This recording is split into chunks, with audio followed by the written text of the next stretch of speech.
Are you there, God? It's me, Tanner, from Bomb Squad Productions. I'm coming to you today, humbled and humiliated, with one simple request. I want you to kill Peter Parker. Hi, welcome to Bomb Squad Movie Night, episode number 125. I am your host and master of ceremony, Tanner Richard Kraft, and with me I have... Hi, I'm HR Puffinstuff. I'm the mayor, HR Puffinstuff.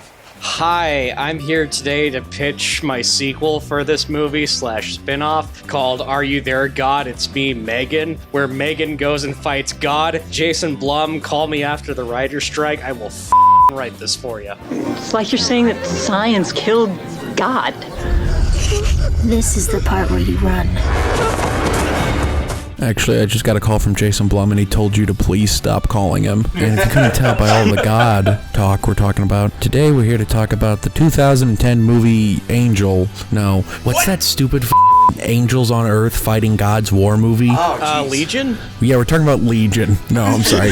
We're talking about the hit movie. Well, not a big hit, though a lot of mothers and daughters saw this movie, I think, based off of the childhood classic for a lot of people, myself included, even though I'm a guy. Are You There, God? It's Me, Margaret. One of my all-time favorite books and one of my favorite movies of the year so far. But before we get into the movie, I got a warm-up question for y'all. This is going to be the most difficult warm-up question I think I may have ever posed, because both of you guys were actively getting mad at me. What is your favorite movie based off of a book? Austin, we'll start with you. Alright, it's tough choosing just one on this, specifically, this question. Probably narrows down to Children of Men, based on The Children of Men by P.D. James, or Goodfellas, which is based on the book Wise Guy by Nicholas Pileggi, but we might have a slightly younger demo for this episode, so for the sake of not making the clip show too violent, I'm just gonna say The Wizard of Oz, based on the children's novel by L. Frank Baum. You can't bring the movie up in a literary context without mentioning that, popsicle stick joke trivia fact about how in the book, Dorothy's ruby slippers were actually silver, but the screenwriter Noel Langley changed them to ruby, probably to make them stand out a little bit more in Technicolor. Another fun fact is that in the book, everybody visits the wizard separately, and he takes on different forms for each person. So in the book, the Wizard of Oz is like the alien from the movie Contact, which is neat. I haven't slept in weeks. Why don't you try counting sheep? That doesn't do any good. I'm afraid of them. Yeah, this was probably my grandmother's favorite movie, so I watched it a lot growing up. It holds up extremely well, and the company Motion Picture Imaging recently did a 4K HDR restoration of it that looks absolutely stunning. It still makes me laugh thinking about that old urban legend that there's a munchkin who hanged himself in the background of a shot, because people used to watch this movie on low resolution on TV and couldn't make out certain details properly. But then once we got the film in HD, everybody could see it was just a crane that was brought to set from the Los Angeles Zoo. Yes, magical movie, holds a very special place in my heart. There's so many famous stories about it, and it brought my late grandmother tremendous joy. Back to you, Tanner. Late to what? Late to life, man. That's a stupid joke. Joe. We'll skip you. Austin, what's another... No, I'm kidding.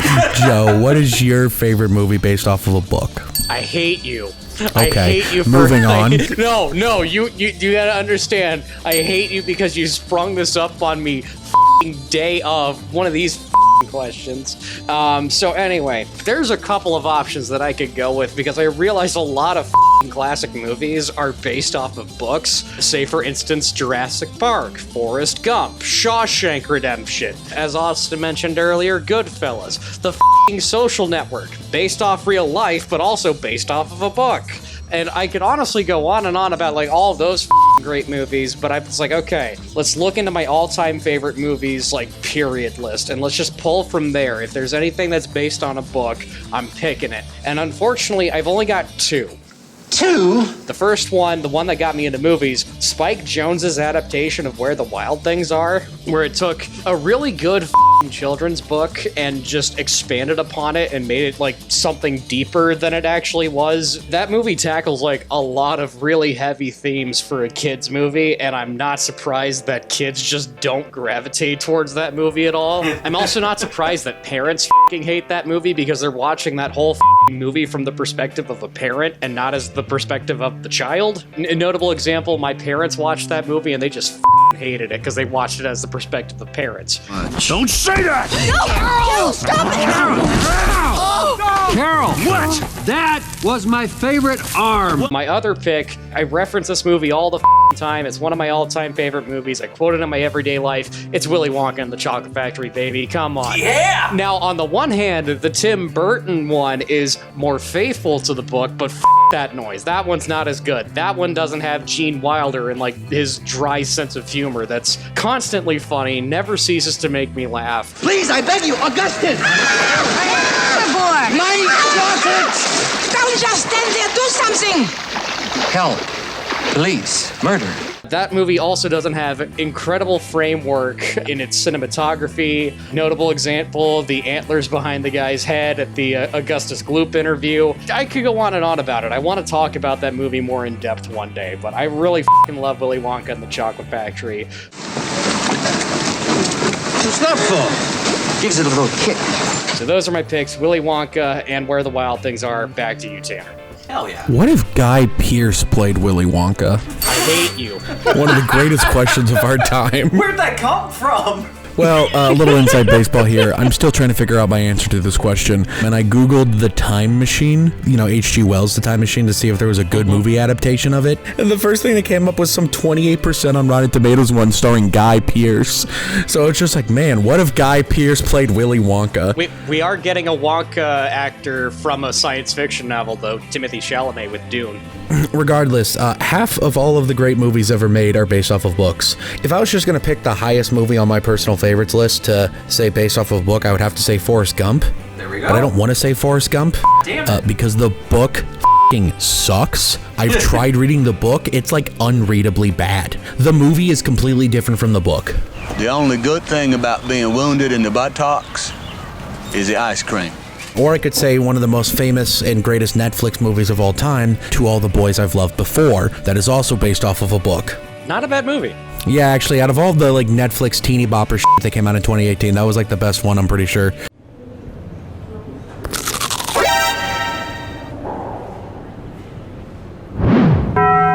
So I let it sit with me, and I've decided I'm going to settle on picking a movie that I've read the book for.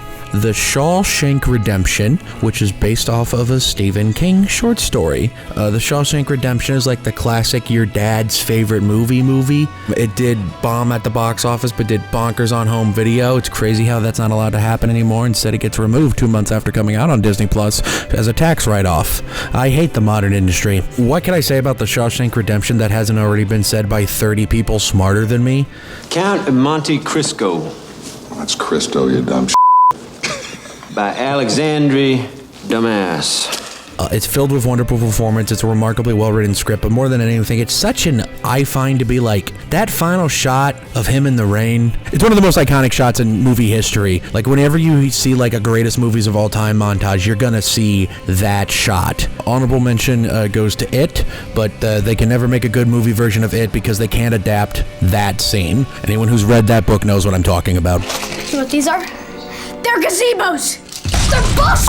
But we're not here to talk about Stephen King's It or Stephen King's *Shawshank Redemption*. We're here to talk about Judy Blume's *Are You There, God? It's Me, Margaret*, based off of an iconic New York Times bestseller from 50 years ago that's being read all these years later, mostly by a lot of girls, but a lot of boys read Judy Blume's work. *Are You There, God? It's Me, Margaret* is one of my all-time favorite books. My mom introduced it to me, and I've read all of other Judy Blume's works. Honorable mention to *Tiger Eyes*, which is a great one. That has a movie adaptation made by Judy Blume's son. Fun fact about that. But we're not here to talk about *Tiger Eyes*. We're here to talk about *Are You There, God? It's Me, Margaret*. A wonderful movie about a young girl going through puberty. Naturally, there are 3 men in their 20s here. We're going to start with Joe Vrenick. What did you think of the movie? I never read Judy Blume growing up. I've always heard the name. Hey, well, here's the thing. It's like, I grew up in an era where Judy Blume and Judy Moody existed, and I always confused the two. Might actually be the dumbest thing you've ever said. Sue me, what? I don't care. Love you, buddy. Hey, I was a dumb kid. I hate you. How'd you like the movie, my man? Are we talking about a movie? Yeah, we are talking about a movie. A movie that I don't hate, but I like actually quite a lot. Are you there, God? It's me. Margaret, Simon. Please don't let New Jersey be too horrible. It was at this moment that she knew. She f***ed up.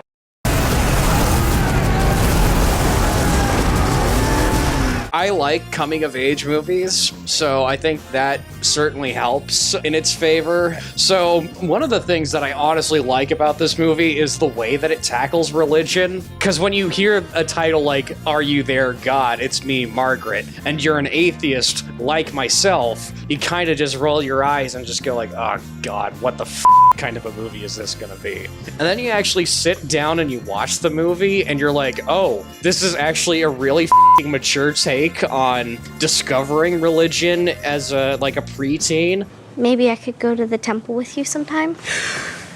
You bet you can. Really? Really? One day later. ואני ברוב חסדך אבוא ביתך, אשתחווה אל היכל קודשך ביראתך. And what I especially love about it, it does not have any easy answers. Neither side is right, neither side is wrong, and what I actually genuinely appreciate about it the most is that the main character actually kind of just comes to a decision in of herself. And she's not forced into a corner about it. Because there is an unfortunate situation in America and religion where a lot of people are kind of forced into that corner. And certain movies would probably have, certain characters pushed into that certain corner. Probably something made by Pureflix, unfortunately. But no, not this movie. She comes to it herself, which I genuinely appreciated. I do remember I liked a lot of the performances. The lead actress reminded me of a tiny Tabitha Ott. Show a clip from Sheena's Secret here. The best part of waking up is Folgers in your cup. But she's really good. She's the little girl from Ant-Man, right? Yep. She's good, and I can't wait to see where her career goes after this. Rachel McAdams is always great. Kathy Bates is always a delight. I like the set design a lot, but I'm also a sucker for that 70s look.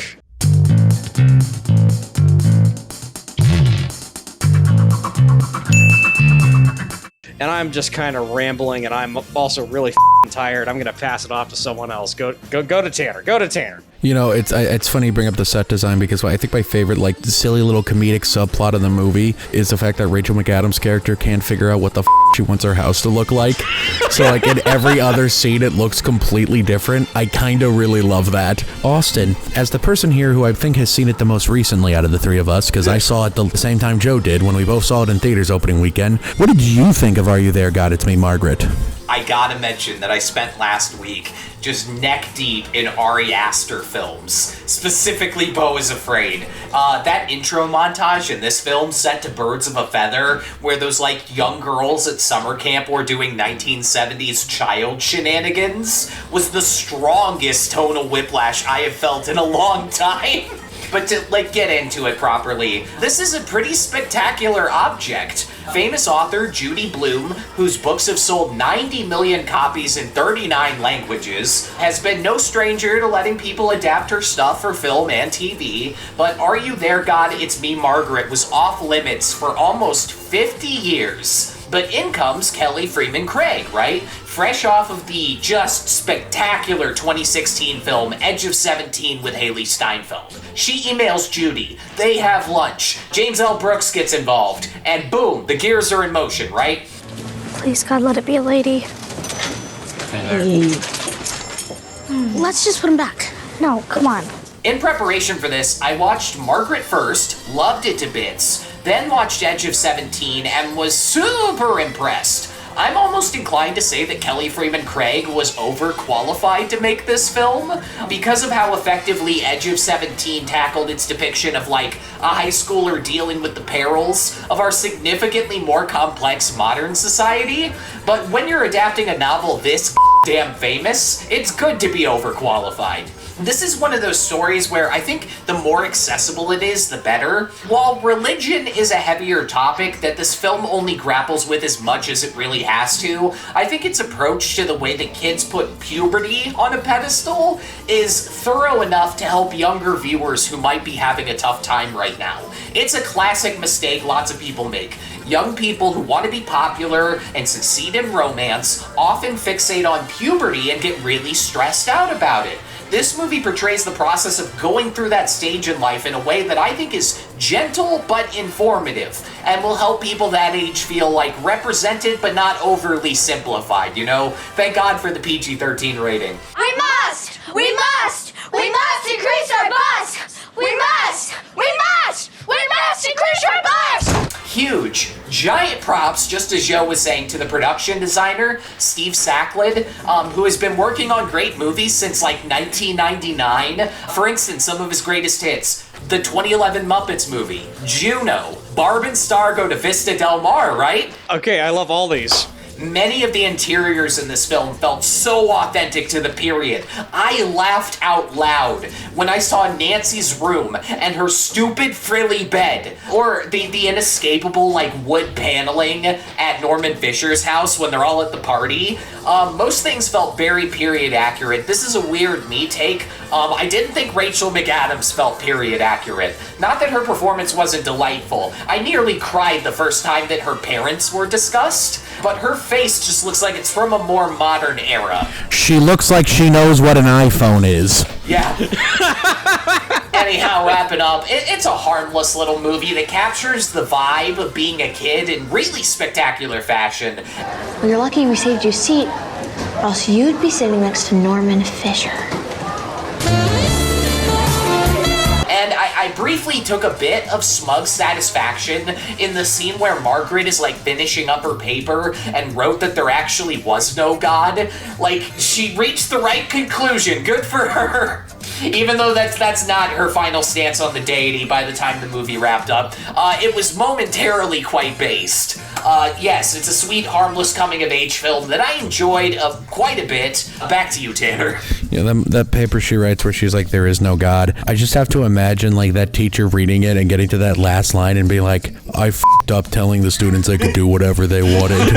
I've made a huge mistake. He has that look on his face. I'm gonna get fired for this. Dear Mr. Benedict, what I learned about religion is that it makes people fight. But maybe the truth is, there's nobody up there. Sincerely, Margaret Simon. It was at this moment that he knew. He f***ed up. I wish I had time to rewatch it beforehand, but if you can't tell, I'm not home. I'm in Nashville, Tennessee. I'm on vacation, but the grind don't stop when you're on vacation because I insisted we put this movie on the schedule. You're the reason that we're doing this movie, so I'm kind of excited to hear your thoughts. I love this movie. It is currently my second favorite movie of the year. Rachel McAdams' performance in this is my favorite supporting actress performance all year. It gets tiring trying so hard all the time, doesn't it? Abby Ryder-Forson is in this movie is my favorite leading acting performance, or actress performance, and probably just lead performance in general so far this year. She is a remarkable kid.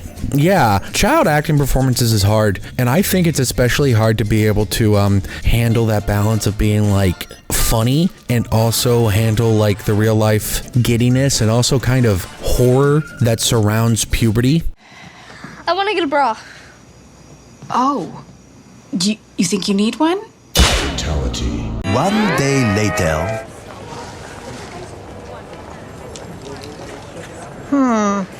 How's that feel? I cannot wait to take it off. Yeah. Welcome to womanhood. that moment in the third act when she finally gets her period, if either her or Rachel McAdams' performance is even off a little bit, it would feel so phony and inauthentic and stupid, but instead it's actually a really sweet, really great moment. And the movie's full of stuff like this. I want Jew Benny Safdie father to adopt me. Dad's rock, baby. Again, I'm in a Holiday Inn. I can't get too loud. I love him, by the way. Not my favorite supporting actor performance all year. That goes to the white guy in Past Lives. But Benny Safdie in this movie, just like so fun. I swear I'm gonna buy the furniture. This is all I need. Look at it.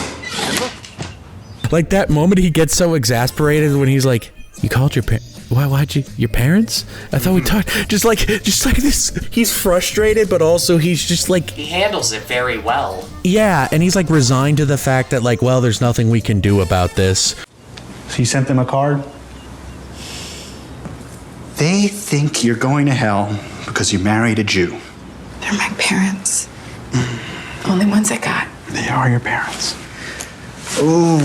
Which leads to what was both the most stressful scene of the movie and also kind of the funniest one to me. The scene where like both pairs of grandparents are arguing. Okay, I'm sorry. Grandparents, grandma, some guy she met in Florida are arguing about Judaism versus Christianity. I don't know. Kathy Bates got some solid zingers in there. I wish I could remember them, but I do remember there being a few lines I found quite appealing. I also love the bit where like Margaret's like, I want to go to temple, and then Kathy Bates is like, you want to go to temple? And then she takes her to temple, and Margaret's like, that is the most boring thing I've ever sat through in my life.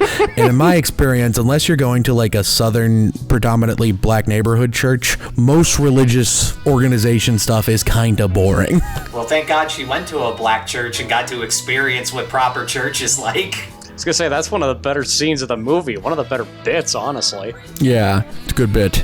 I find it to be a remarkably faithful adaptation of the book, especially some of the harder moments in this, because like, you look at the trailers for this and you might think it's a silly, goofy period, puberty comedy, period, double entendre, but it's has this like very real moment between Margaret and that like kind of fake friend she has, Nancy, right? Yeah. Nancy Wheeler, by the way. That's the character's name. No relation to the Stranger Things character. If anything, it wouldn't surprise me if the Stranger Things character is at least in part named after her, because that's her name in the book, too. But the moment where, after Nancy sends that postcard saying, I got my period, and then at that restaurant, she then actually gets her period, and Margaret realizes that she just lied to her. The ultimate betrayal. She got her period, sweetie. Does she always act like that? What's her first time? She's just a little scared. That happens. You're gonna have some people in your life that you think are your friends, but they're actually just these fake people. And I don't know, I think around 12 years old is probably when I learned that lesson myself. And I think the movie handles it with such poise and grace. And like, even though Nancy did a thing, I still feel like the movie treats Nancy with some semblance of respect. Sort of. In the end, Nancy is a butt monkey. She's like, they're all at the carnival dancing, and Nancy's obsessed with like the fishbowl toss game thing, and Nancy's just like frustrated like a Footloose character, like, why are these people not having fun with me? Like, she doesn't really get a redemption arc at the end of the movie. She doesn't get redemption, but like, I don't think the movie ever like treats her like the worst person in the world. Yeah, she's even the one who introduces Margaret to everybody when she first moves into the neighborhood. Yeah, like, she's a fake friend, but she's also not horrible. You know, that happens. More true to life, yeah. Oh, hello. Nancy Wheeler. I live in the bigger house up the street. I love the little arc about how, like, because this is, I didn't remember from the book, that tall girl that kind of went through puberty early and how much she got for it. I didn't remember that at all. So the, I really liked that moment in the end. I actually remember tearing up when, Margaret, like, was like, hey, Tall Girl 2, Netflix's own, would you like to dance with me? And then Butterfly by Crazy Town started playing. Oh, Jesus. Hey, sugar mama, come and dance with me. The smartest thing you ever did was take a chance with me. Overall, I love the movie. I think it's a faithful adaptation of one of my favorite books. It took 50 years for it to finally get made, but I'm glad it did, and I'm glad Kelly Fremon Craig was the one that did it, because I don't think we have a better coming-of-age director than her right now. Maybe Linklater, but he's a guy. It's kind of important this was made by a lady. And also, when was Linklater's last coming of age? Okay, I guess Apollo 11 and a half kind of, or 10 and a half kind of counts. Yeah. But before that, okay, he made Boyhood. Yeah. This is, okay, never mind, I'm wrong. We're cutting to commercial because I'm stupid. See you in a minute, bye. Welcome back, from commercial break for another ad. MoviePalette.com. That's right, ladies and gentlemen, if you have ever wanted one of those Instagram aesthetic ass pieces of art, you can order one of your very own. I'm sure that if you wanted to, you can find one for The Preacher's Wife, or maybe a real movie. But before you actually check out, enter the promo code SQUAD15 to save 15% off your order. And now, back to the show. Let's get right into our general discussion / I guess trivia corner. Who's got something they want to discuss generally about God and Margaret? It is so wonderful seeing Kathy Bates in a film again. I had no idea, but she's battled like ovarian cancer and breast cancer. We are so lucky she's still with us. It's a miracle. I think the last time most people saw her was like Richard Jewell. So it's nice in this film that she gets to play like the confident, kind grandma who hooks up with Wilbur Fitzgerald and takes her daughter to see Pirates of Penzance. Good for her, you know? She's a treasure. How's New Jersey? Are you okay? You can tell me the truth. You know, it's actually not that bad. Fun fact though, trivia. About 31 minutes and 18 seconds into the movie, you see a little puppy dog going on a walk, right? But attached to that little puppy dog is Judy Blume, the author of the book Judy Blume, and her husband of 36 years, former Columbia law professor and film producer George Cooper. Boom! Fun fact about that cameo, Tanner didn't even realize it was her until I pointed it out. Yeah, I felt really stupid about it. I don't know how I missed her, because Judy Blume to me is very recognizable. It was funny too, because I was just like, I never had seen Judy Blume's face prior to seeing that movie, and I just was like, oh, we're watching the pre-show at the Alamo, Judy Blume's being interviewed, and then I'm watching the movie, and I'm like, oh, that's the lady that was being interviewed in the pre-show earlier. And then I mentioned that to Tanner, and he's like, what? She's in this? Tanner, this is just another way of me saying I hate you. You gotta stop that, Joe. Yeah, can we get a I hate you, Tanner counter for this episode? Ding. I think it needs it. All right, Joe, now you gotta commit to the bit. I retract my previous statement. Yeah, you gotta commit now. Okay, got it? Yeah. Ready, go. Oh! Oh my god! Are you okay? Just kidding. Can we talk about how I felt like I was briefly having a stroke when the f***ing thing that shows up at the end of episodes as The Simpsons showed up before this movie started? The Gracie Films logo, yeah. The Gracie Films logo. I was like, what? And this is how I discovered apparently James L. Brooks is like a Hollywood legend. He won 3 Oscars because he is the writer and director and producer of Terms of Endearment. What? Yeah, he produced Broadcast News, he produced Jerry Maguire, and he produced and wrote As Good as It Gets. Those are like some of my parents' favorite movies. Yeah, this guy's like an industry legend, and this whole time, I just thought he was the guy that gave The Simpsons a shot. Right. Which is true, because he's also a legendary producer on the TV side. This guy's won a bunch of Emmys, and it's not just for The Simpsons, though a lot of it is for The Simpsons. He's been nominated for Emmys for, obviously, The Tracy Ullman Show. He did this 70s, 80s comedy called Taxi that was really popular. But the one you may know him best for is The Mary Tyler Moore Show. He's the showrunner of that one. Absolute industry titan. And for some reason, it took me watching Are You There, God? It's Me, Margaret, for me to realize, oh, this James L. Brooks guy does more than make the funny logo in The Simpsons. I like to think he's like 50% of why Judy Blume agreed to have this adaptation made. Edge of 17 was really good, but also James L. Brooks was directly involved, because I think he also was a producer on Edge of 17, so he had a good relationship with this lady. Kelly Fremon Craig is like the only director he's producing movies for anymore. Based. Other than that, I think he just coasts on collecting checks for The Simpsons. Speaking of colossal figures, I don't care if this makes me sound suspicious at first, but I absolutely looked up the age of the actress playing Laura Danker, because during that first scene, when she shows up in class and they're like, hey, that's the teacher, I was like, yeah, that is the teacher, that's a f***ing 25-year-old. But no, that person was 14 at the time of filming, so I'm just assuming she's from a family of giants. That's Shaquille O'Neal's daughter. That's Shaq's daughter? No. God. In lieu of making actual featurettes for this film, a good portion of my research was watching actors on the late night show and morning news circuit. One of the production stories they seem to want to push during like that press tour was that Kelly Fremon Craig directed them to do the whole we must increase our bust exercise in a way that was inconsistent with what Judy Blume had like envisioned all these years. So Judy stepped in and corrected it. So now we have a definitive take on how the chant is supposed to be done. And then later I was reading posts in a 70s-centric Facebook group full of like 60-year-olds, and apparently the we must increase our bust thingy has been a popular chant since the book came out, which never occurred to me. I had no idea that any girls ever did this. You think I can do it? Do you think if I try hard I can grow some titties? You just gotta do it the exact way it's in the movie, because that's got the Judy Blume endorsement magic. Hey, Tanner. Yeah? I hate you. Understandable. Have a nice day. Ding. Do you think any of us will look like that when we're 19? We must increase our bust. Can we talk about so this movie was filmed in North Carolina, right? Yep, not New Jersey, North Carolina. Do you know what else was also filmed in North Carolina around the same time of this movie? The Black Phone! Yes, because if you look at that party scene, like that graduation party scene, in the background of some of the shots is the grabber's van. What?